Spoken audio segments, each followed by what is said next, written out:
Namaste, Acharya ji. Acharya ji, I'm Nityansh. I'm a final year student at IIT BHU, and currently my placement season is going on.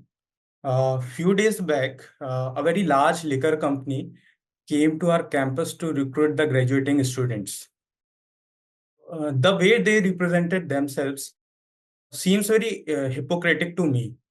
Some of the arguments that they put were that their product is something that promotes conviviality, that promotes the joy of social gathering and friendliness, and the other is that their product is contributing in the economic development of the country. They are helping the farmers to grow, and the other points, they were telling that they are spreading social responsible drinking in the country. And but some of the advertisements of their brands doesn't seem very responsible, like make it large or man will be man and all these things. And very horrific is that their goal for next decade is that they want to triple the production, and currently they are the second largest producer in the world. But the point I am concerned about is that I am very surprised. I was very surprised that nobody of my peer questioned about their false claims and hypocrisy of them. Instead, they asked about abroad opportunities they will get, technologies they are using, the what is the product segment they are having, are you inculcating industry 4.0 in it or not, all these kind of questions. Nobody asked about CTC? No, actually they uh, just show later, don't Otherwise, that's the only and the first question to be asked, and after that, no questions remain. yes. uh, If the package is fat enough, no more questions. but it was a very large company. Hmm. uh, but I'm very certain that nobody asked about their false claims and the claim of See, the responsibility. claims are not false, they are just incomplete. Anything can be shown to have some so called positive effects. Anything, just about anything, right? War has so many positive effects, for example.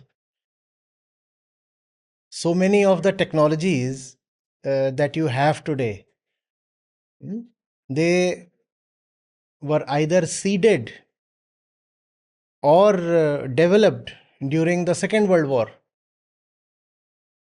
right? And you could say when there is a war, then that leads to a great development of technology, initially for military use, and then it gets to a more general use.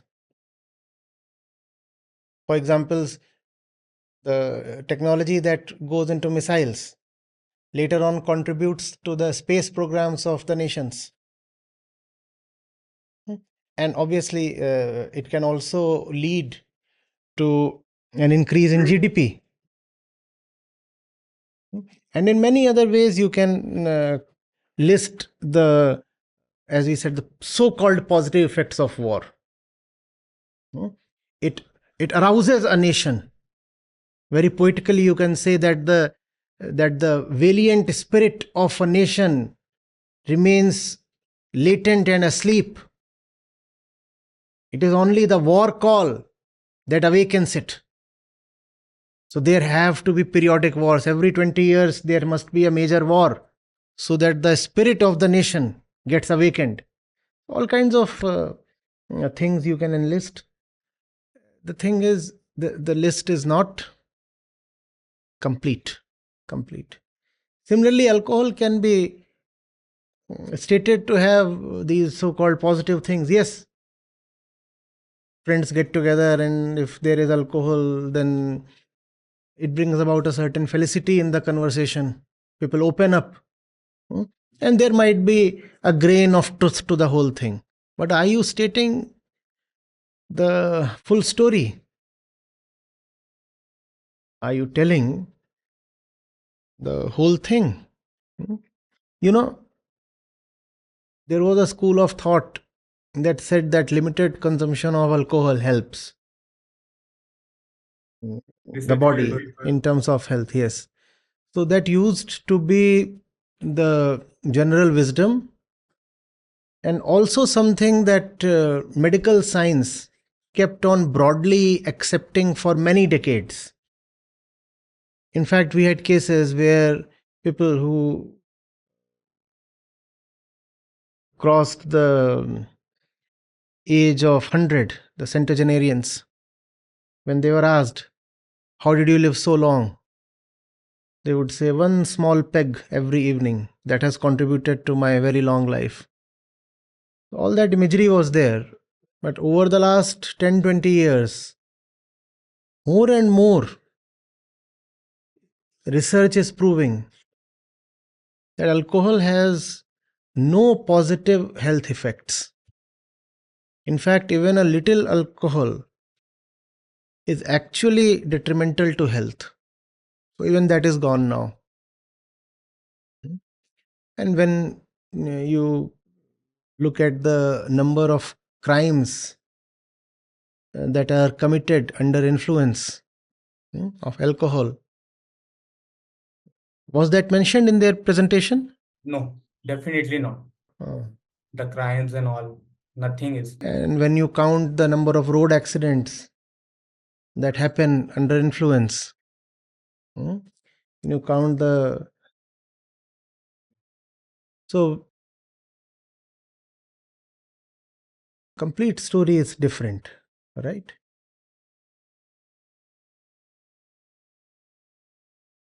Sir, I want to ask, why are the students at such an institution, a very important institution, are not questioning the work they are choosing? You question only when you need an answer. No answer is needed. You already have all the answers.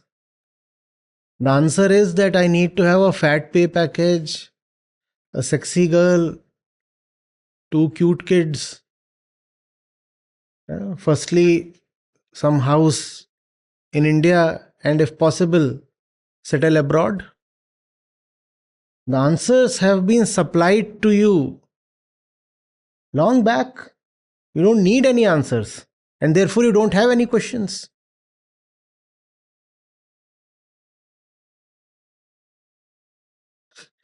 Everybody has well settled answers. Show me a question that is still alive. There is no question. The answers are all there. Frozen, sealed, packed, done and dusted, permanently settled.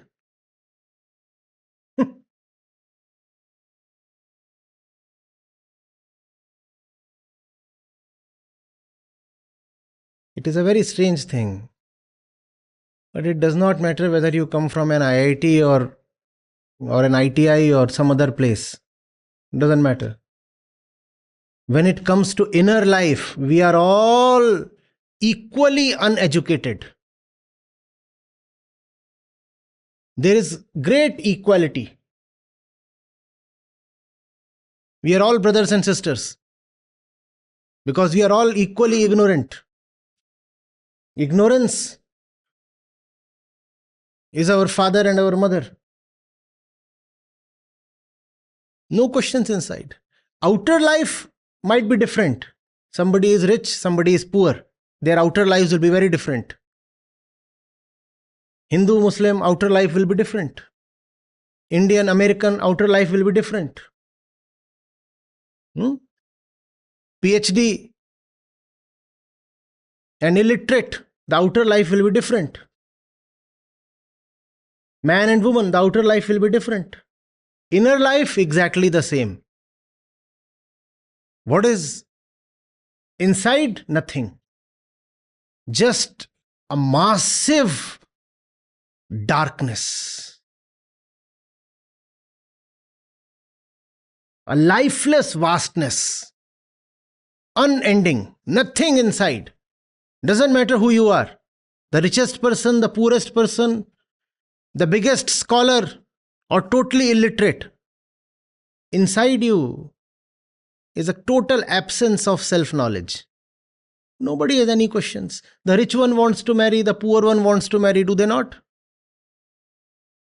The rich one is rich because he wants money. The poor is poor, so he wants money. Where is the difference? Show me. We all have very definite, ready-made answers. Nobody will ask an answer. And in fact, if somebody asks a question that is probably to impress the interviewers, it is a very typical thing. You ask a smart question to the panel making the presentation or the interview panel. Wow, smart chap, he asks great questions. But you will never ask a question that offends. Your questions will be like foot massage, not bullets. Asking you a question, what do? You bend and you start offering pedicure services. This is my question. What is the question? How does it feel, sir? This is the question.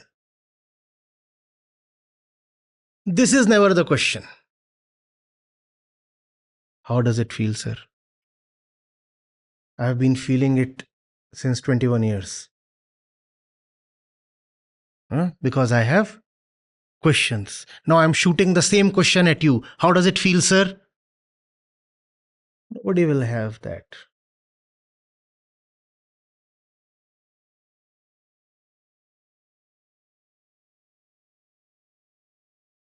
Sir, before joining the IIT, I was very joyful.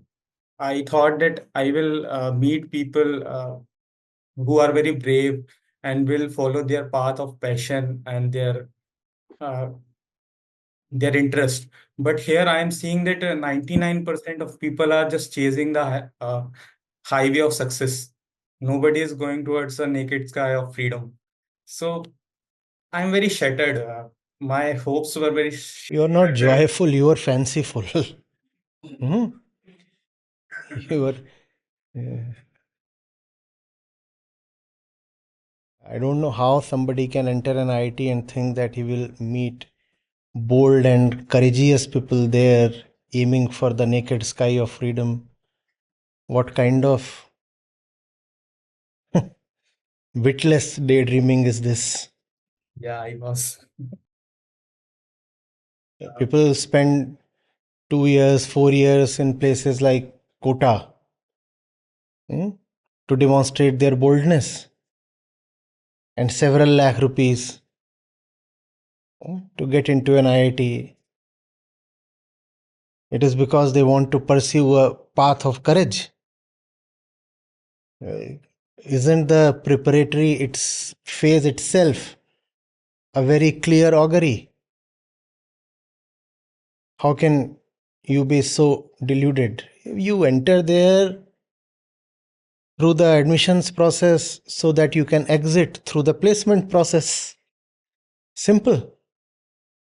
There are only two things relevant, at least in an Indian college campus: the admissions office and then the placements office. Everything in between is just time pass.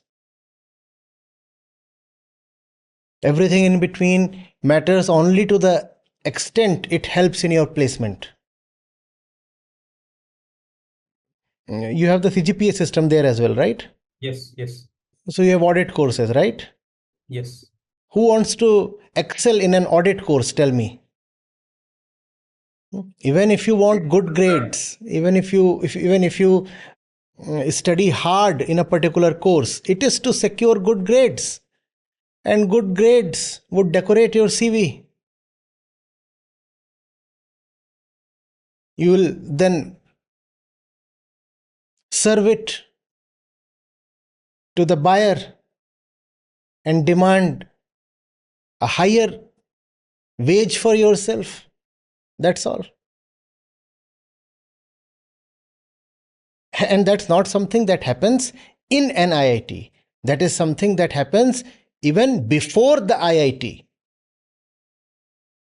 That is something that is embedded in the preparation process itself. And why is it there in the preparation process? Because it is there in the family. And why is it there in the family? Because it is there in the culture and in the air. Who values knowledge? We value money. You don't go to an IIT for knowledge. Nobody does. You go there for name, fame, green card,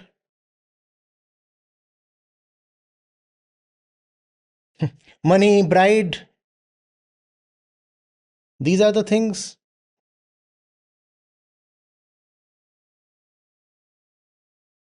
You can sell footwear, you can sell.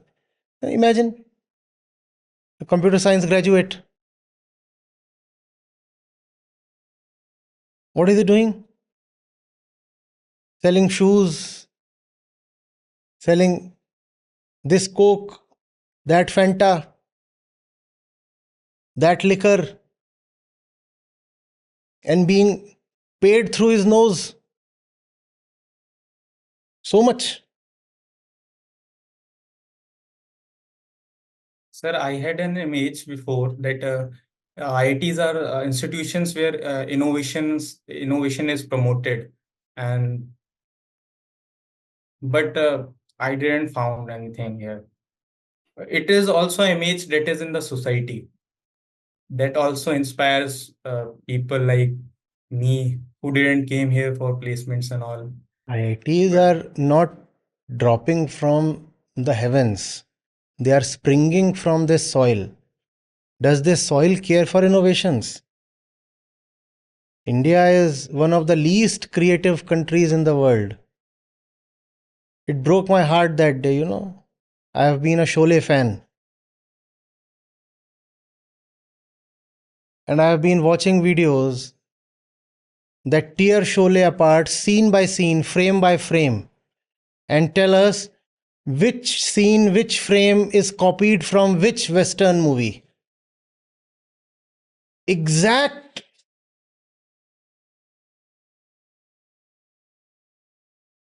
In some of the most famous scenes of Sholay,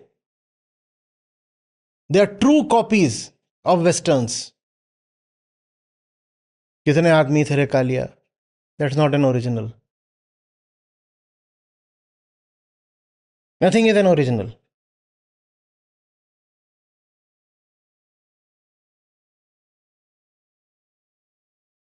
Not Thakur, not Jay, not Viru, not Basanti, not Gabbar, not even Sambha.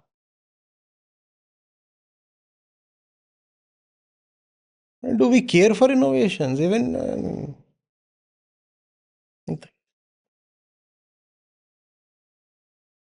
we don't even copy well. So nobody bothered to even serve a copyright notice. It's such a poor copy. Why bother? Creativity does not come with fear. We are a very afraid people. You know what we are afraid of? The unseen, the unknowable. Nobody lives here in the reality of the fact. We live in constant desire and constant fear of something unknown.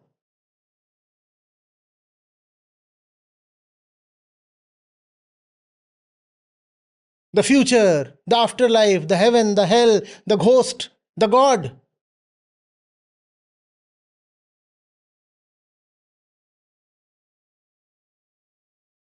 Fluff is what our life is all about. And then we say we are emotional people, we live in dreams. We say we are not materialistic, we live in intangibles, intangibles like ghosts.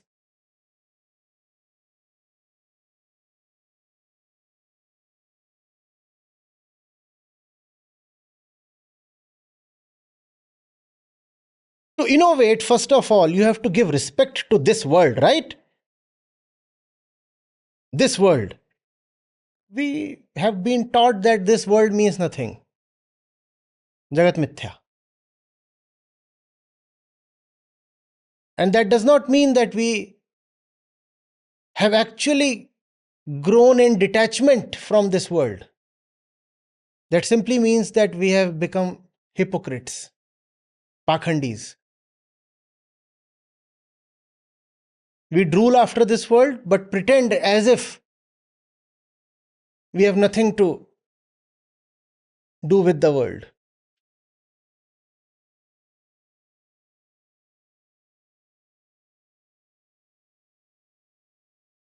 You innovate when you want to improve something here, right now. Why will you innovate if your real abode is somewhere else? Do you innovate in a hotel? No, because you are soon to check out. You have been told that life on this planet is like checking in and checking out of a hotel. Who innovates in a hotel? Who wants to improve life in a guest house? You have been told that your real life and your real home is elsewhere. That's why instead of being creative, we have become jugadu. In a hotel, the maximum you do is jugad. Right? The fan is not working. What do? Somehow you just try to put the thing together for the night. That's jugaad. You don't want to come to a lasting solution. You don't want to go to the roots of the problem because you are to check out tomorrow. And then you will reach your real home. Where is your real home? Some other uni. You very well know. You have been convinced by some priest that you will become a dog in your next birth. So starting from this one, you have started befriending dogs. So that when you arrive in their middle, they don't bully you.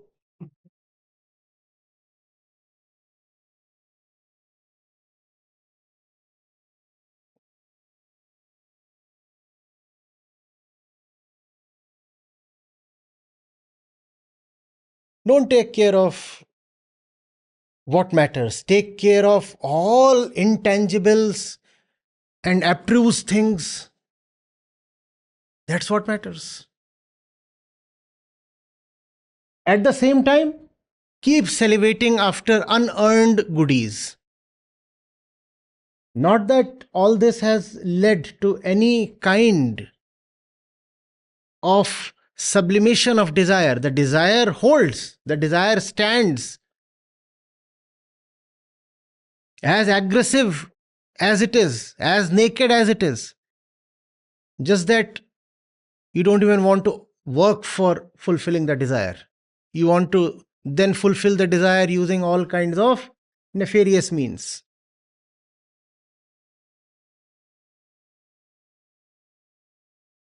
Why create? Just jugaad.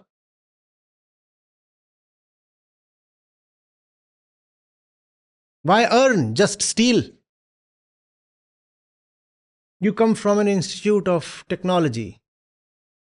India, it is being said, has already lost the AI game.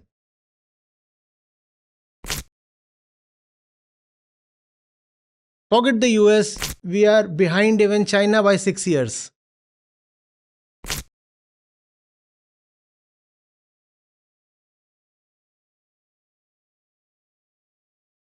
In terms of technology, what do we have? App, that's technology. For us, this is technology.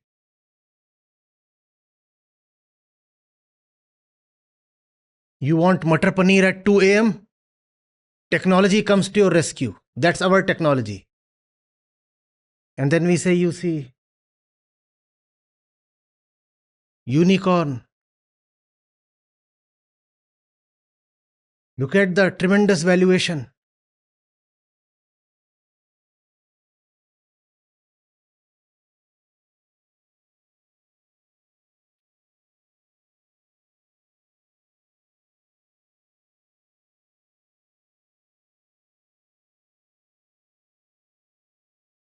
Cute apps. No? That's what Indian technology is about. We say this is technology.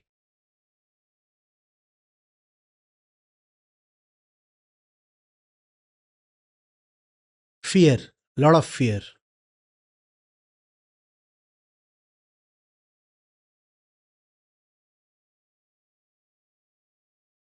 Somebody is watching. Somebody is above me. Let me remain subjugated and afraid. Let me do small things. Can I make a teeny weeny app for you? This will bring you fresh milk every morning. Boot polish app. Meditation app. You choose an option and it will give you some music. Second option, some Babaji starts speaking. Third option, the sound of a waterfall. Fourth option, the sounds of birds chirping. This is technology. And you will match the world in AI.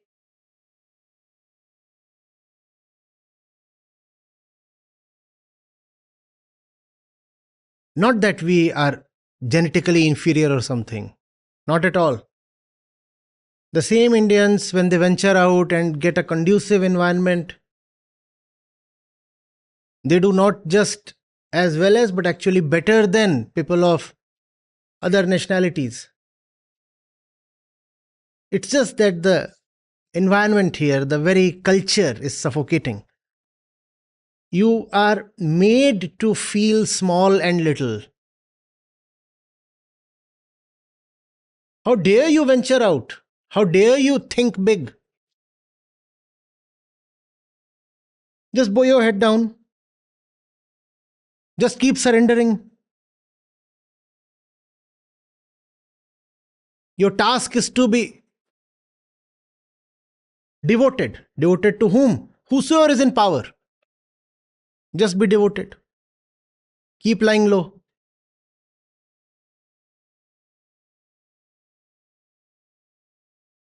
That's not how greatness comes. You cannot have greatness in an environment where you can't ask questions, where you are stuffed with beliefs ever since you attained 2 years of age.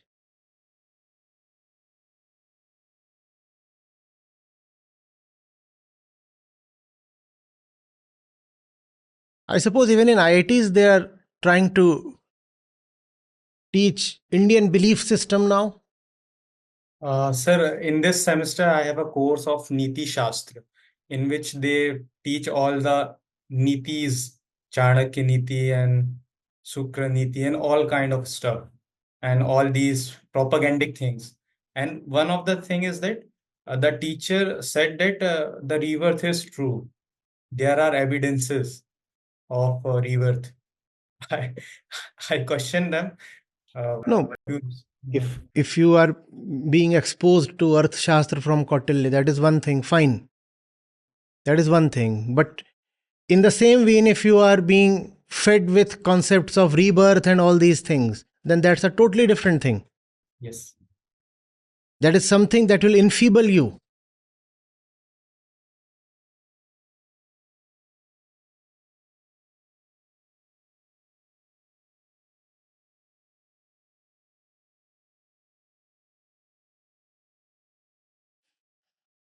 Greatness does not ride on beliefs. Greatness comes by dismissing beliefs.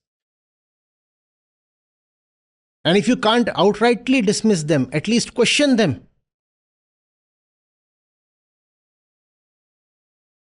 Thank you, Acharya. You have been a guiding light to me since 3 years. I'm very grateful to you. You are my hero, and I am just following you. I'm learning from you. Thank you, sir. Thank you so much. You in my life. Thank you.